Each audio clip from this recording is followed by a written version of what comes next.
Welcome everyone to the life and crimes of Belle Gunness, Black Widow of La Porte. I'm Emily Carter, and I'm joined by my co-host, James Harrington. Before we get started, don't forget to subscribe to the channel and click the like button. We are just getting started, so any support from our followers means the world to us. Today, we're diving into the mystery and motive behind one of America's most notorious female killers. There seem to be fewer female serial killers, but this woman might have even given John Wayne Gacy nightmares. James, I have to say, Belle's story is one of those that just lingers in your mind, isn't it? Absolutely, Emily. There's something about her transformation. From Brynhild Paulsdatter Sturseth, a poor farm girl in Norway, to Belle Gunness, the infamous Hell's Belle of Indiana, that's both chilling and oddly compelling. She was born in 1859, the youngest of 8, and by all accounts, her early life was marked by hardship. There are even rumors of a traumatic event in her late teens, a violent assault that may have changed her outlook on life, though, to be fair, that story's never been fully verified. Right, and I think it's important to remember how trauma and reinvention can intertwine. When Belle immigrated to the U.S. in 1881, she started out as a domestic worker in Chicago. She was physically strong, over 5'7", and more than 200 pounds, which was unusual for women at the time, and she quickly learned to adapt. I'm reminded of some of the families I interviewed in Berlin, where the most unassuming people sometimes carried the darkest secrets. It's that duality, mundane on the surface, but something else entirely underneath, that really stands out with Belle. Yeah, and she wasn't just physically strong. She was resourceful, too. She worked in a butcher's shop, which, looking back, is a detail that feels almost ominous, given what would come later. But at this stage, she's just another immigrant trying to survive. Or so it seemed. But it didn't take long for the cracks to show. Belle's first marriage to Mads Sorensen ended in what can only be described as suspicious circumstances. He died on the one day his 2 life insurance policies overlapped. That's either the worst luck in the world or, well, you know where I'm going with this. And it wasn't just her husband. 2 of her infant children died, both insured, and she collected on those policies too. Neighbors were already whispering about poison, especially since Belle never seemed to be pregnant. It's almost as if she was testing the waters, seeing what she could get away with. And then there were the fires. The candy store she ran with Sorensen burned down, as did their home. Each time she collected insurance. It's a pattern, one that escalates. She's getting bolder, more comfortable with risk, and frankly, with death. It's that escalation that's so telling. She's not just reacting to circumstances, she's orchestrating them. And each time, she walks away with more money, more confidence, and, I think, a growing sense of invincibility. With the insurance money from Sorensen's death, Belle bought a farm in La Porte, Indiana. On the surface, she was a hard-working widow, raising children and running a farm. But she kept to herself, and the property became increasingly isolated, almost fortress-like. She hired Ray Lamphere as a farmhand, and that's where things get even more complicated. Lamphere was infatuated with her, and their relationship was, let's say, volatile. Locals noticed odd things. The house was always locked. She was constantly building new hog pens, and there was a lot of digging at night. In hindsight, those were all red flags. But at the time, people just chalked it up to Belle being eccentric. Or maybe just private. It's so easy to miss those warning signs when you're living next door, isn't it?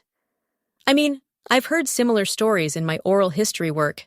People hiding in plain sight, their secrets buried just beneath the surface. Belle's farm was her stage, and she controlled every aspect of it. And then she took things to a whole new level. Belle started placing personal ads in newspapers, looking for wealthy suitors. She promised love, partnership, a fresh start on her farm.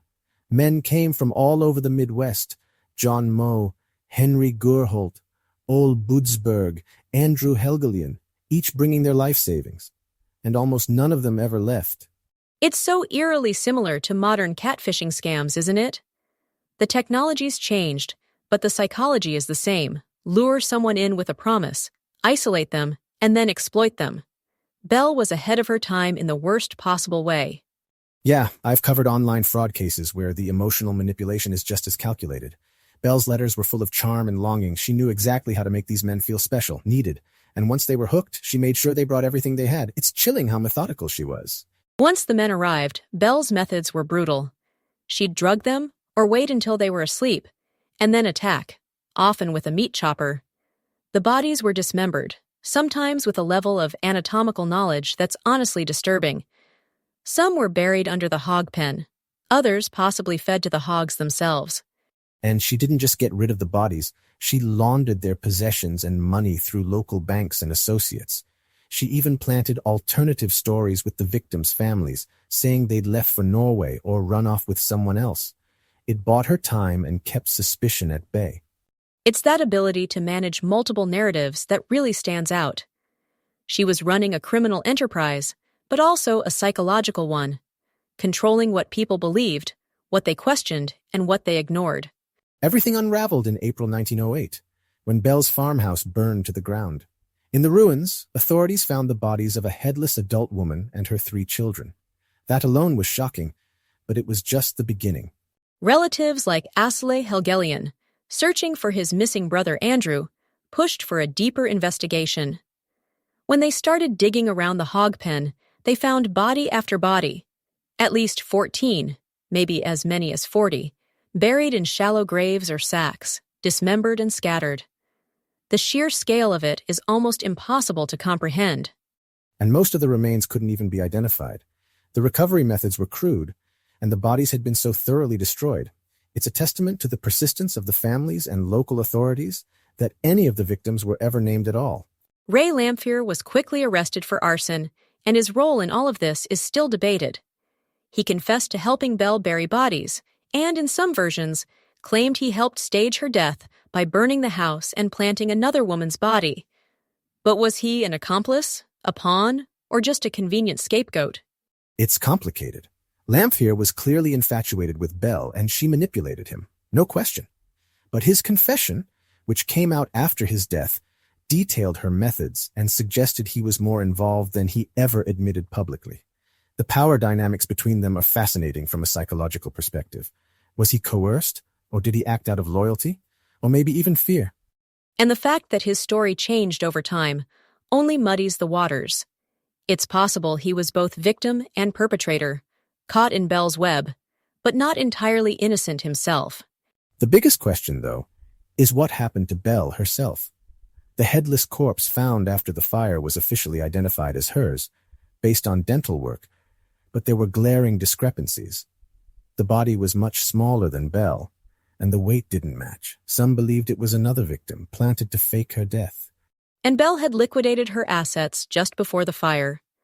There were reported sightings of her alive for years afterward, as far away as California and Mississippi. Even modern forensic efforts, like DNA testing, haven't been able to resolve the mystery. Her fate remains one of the great unsolved questions in American crime history. It's the perfect ending for someone who thrived on deception. Did she die in that fire, or did she escape justice entirely? We may never know. When you look at Belle's psychological profile, you see classic traits of psychopathy. No remorse, superficial charm, calculated violence for material gain. But I keep coming back to the question of motivation. Was it just greed, or was there something deeper? Trauma, a need for control, maybe even a fractured sense of identity? She was certainly adaptable, able to juggle multiple stories, manipulate everyone around her, and stay one step ahead of suspicion for years. That takes a kind of intelligence, even if it's twisted. But I wonder, Emily, do you think killers like Belle are made or born? That's the question, isn't it? Contemporary studies suggest it's rarely just one or the other. Belle's duplicity, her ability to reinvent herself, reminds me of cases where trauma and resilience get tangled up with pathology. She's a case study in how the drive to survive can become something much darker. Belle's story didn't end with her disappearance. She's become a fixture in American folklore. Songs, novels, films, and of course, true crime podcasts like ours. The Gunness farm even became a tourist attraction, with people coming from all over to see the site of her crimes.